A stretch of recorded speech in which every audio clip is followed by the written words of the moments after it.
All right, we talked about on field status when you finally get your support and you're there. But I do need to take a moment or two to talk to you about actually getting to the field. And I'm talking here about physically arriving at the field. You and if you're married, your spouse, if you have children and baggage and the legal necessities to enter into a country. There's a lot involved in actually getting there. There have been cases in the past where missionaries have done all of their preparation work. The support money has come in, but something politically happens in the country of their destination, and they're not able to go, or something else comes up that presents a roadblock. I have a friend right now who believed that God was leading him to China, and I think I may have mentioned him in an earlier video. And he's at a point now where he's just waiting on the Lord to lead him and his wife and child uh, according to God's sovereign direction, because China has closed for them, and so this is a very very important question. Even when the country remains wide open and you're able to move along with your transition from your home to your new place of ministry, lots and lots of things need to be considered. So we're going to take some time and talk about some of these things. Documentation, very, very important. Now, I will say this, it's easier to get around in many places of the world now than it used to be, a few hundred years ago, for example. Uh, there would be the exception of COVID, obviously, when everything and everybody was pretty much shut down. But barring that, mobility in the world today is a lot easier than it was in days gone by, simply because of the advances in technology and transportation that help things move along a little more quickly. But let me talk to you about documentation. What kind of documentation do you need in order to serve? Well, that's going to depend on where you're going. Different countries have different regulations regarding entry. And even in the United States, the ability to leave here and go somewhere else is not something you can just decide on your own and hop on a plane someday and take off and leave the country. Now, there's this thing called a passport. I don't know how many of you have a passport or ever have had a passport, but a passport is one of your chief uh, means of identification, for one thing. If somebody needs a primary form of identification, a passport is considered that. That and the driver's license are often considered the two primary sources of ID. A passport, in essence, is your home country's authorization to leave and return. You see, we can't just say, hey, wait a minute, I'm an American. I'm free to do what I want. If I want to get up and leave the country, I can. Well, not so fast. I mean, you might be able to sneak out, but if you want to do it legally, you need a passport. And the reason for that is not because we live in a totalitarian society.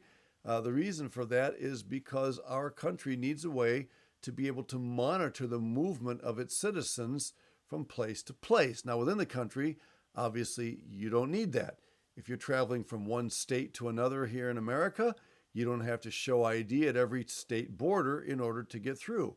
And frankly, that is a wonderful, wonderful privilege that we should not take for granted. In many countries, even going from one state to another requires documentation and inspection and all of that.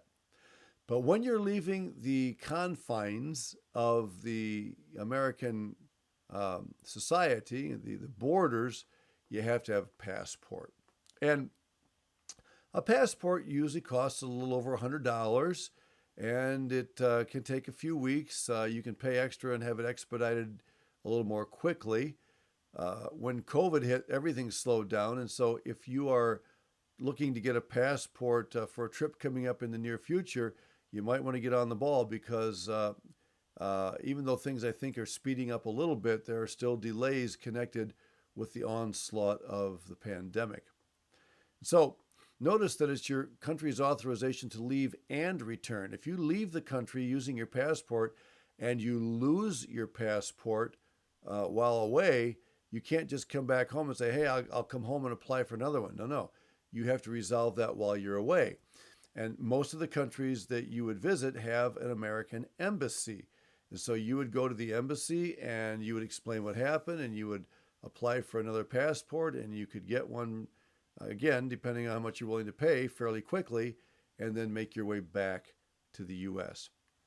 Now, some have asked, should I have a passport if I don't plan to travel overseas? Well, I think it's a good idea to have one. Once you've reached adult status, the passport is good for 10 years. And you may not be planning a trip right now, but some opportunity may come up. And if you have a valid passport, then it's a good idea. It'll make it a lot easier to be able to realize your trip. One thing I will say about passports is many countries will not allow you to come in on a passport if you're within about 6 months or so of the expiration date, because they don't want you coming in and then the passport expiring and you're being stuck in their country.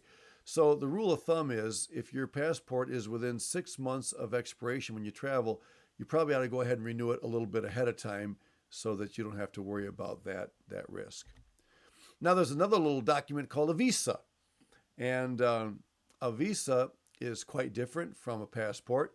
While a passport is your home country's permission to come and go, the visa is the host country's authorization to enter and leave. So, in my case, I wanted to go to Brazil. I needed to have a visa in order to travel to Brazil. Now, that has changed. Actually, in the last few years, Brazil has lifted the visa requirement. If you're an American citizen, all you need to visit Brazil for up to 90 days is a passport. Now, if you're planning to stay there longer than that, then there are visa regulations that you'll need. What does a visa look like? Well, it depends on the country. Normally, it's either a stamp or a sticker of some sort that is actually placed inside one of the pages of your passport so that you can actually carry the two together. And when you arrive in a foreign country, normally the very first place that you'll visit in the airport is immigration. And immigration will check your passport and then look for your visa in there. And if it sees that your visa is stamped correctly, it's valid, then you're given permission to enter. And sometimes they'll ask some questions and other things, what's your purpose for being here and all of that. Now, let me talk about a question that often comes up regarding visas. Most countries offer a variety of visa types depending on your reason for wanting to enter.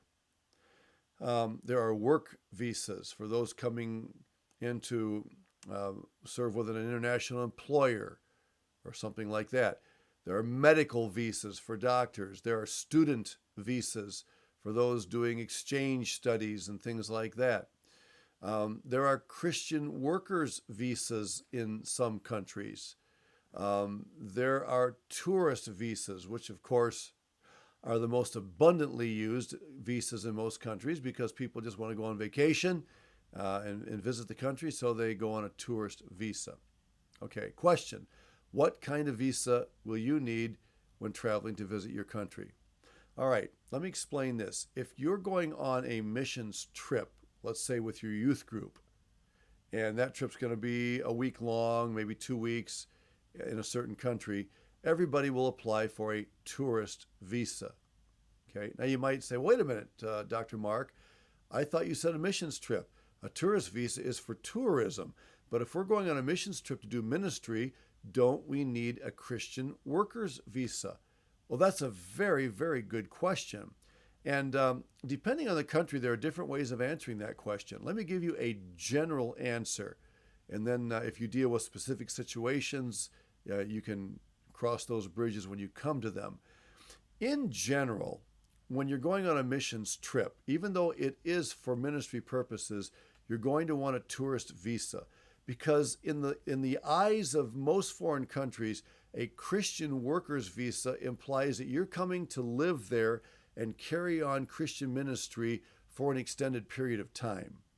But if you're coming for a couple of weeks or whatever, and you are going to be spending some time looking around and getting to know the culture as well, as far as the country is concerned, you are a tourist. And the reason I take time to mention that is because sometimes people feel guilty about getting a tourist visa when they're going to do ministry. But you have to understand how the host country that you're entering views and defines those visas. Okay? I hope that makes sense to you. When we take missions trips here with students, they apply for tourist visas. All right? And that's the reason. Some countries do not allow any kind of Christian ministry, and therefore, even if you get a tourist visa, if you are caught doing ministry, you may even be asked to leave the country. Most cases, you wouldn't be arrested, but you would probably be escorted out of the country. I know of one case with a missionary who went for a short-term trip to a particular country that was somewhat hostile to Christianity, and he had a great ministry there. And when he was leaving, the people at the airport, the authorities said, "Did you enjoy your stay?" He said, "Oh yes, we got to pass out tracts, and we got to preach in churches, and we did some street ministry. We had a wonderful time." And the authorities didn't say anything. They let him go through. But the next year, when he applied for a visa to come back to that country again, his visa was denied. And so the rule of thumb there is that, you don't go blabbing everything you're going to do. That's not a question of being deceitful or dishonest. It's just using common sense. You don't, if you're coming down to help a missionary on a short-term trip, then, obviously you're not going to be acting in a way that a full-time missionary would. And so there are differences in the way you deal with that. Sometimes visas can be tricky business, and you just have to be careful. But if you're going as a full-time, fully supported missionary, you have to determine if the country you're going to even requires a visa. Now, in the European community, for example, those countries that are members of the European community typically do not require a visa for a short-term trip. But for missionaries coming in a full-time status, they need to acquire a visa. And that one can be called a Christian workers visa or something like that. In Brazil, you can go on a passport now for just a few weeks or a couple of months. But if you're going as a fully supported missionary to live there extensively, then you need to apply for a different kind of visa. And in Brazil, they at least used to call those permanent visas or resident visas. So there are lots of websites you can consult to get information on that. And of course, by the time you've been at it for this long, raising support, in touch with the field, you'll know exactly what kinds of documentation regarding a visa you will need.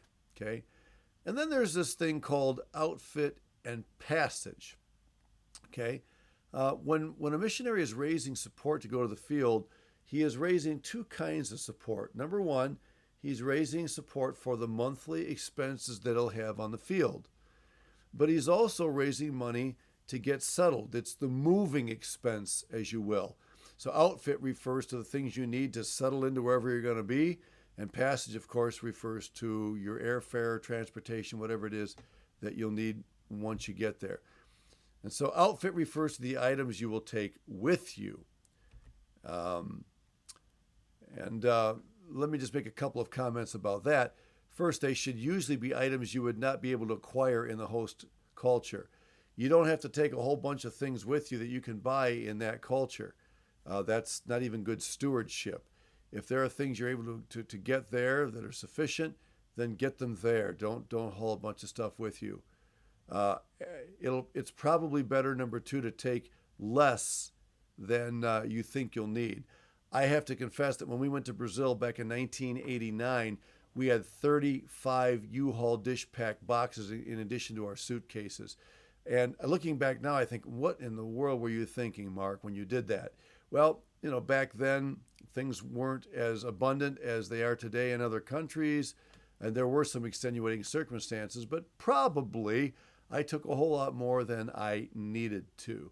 And there's some room for discussion about that, and that's not a fully cut and dried issue, but that's one of the things that you have to consider. You know, how lightly can I travel? What do I really need to take, and what can I do without in order to make the outfit and passage part of my trip a little bit more viable. All right, documentation, outfit and passage, a lot to think about getting yourself to the field.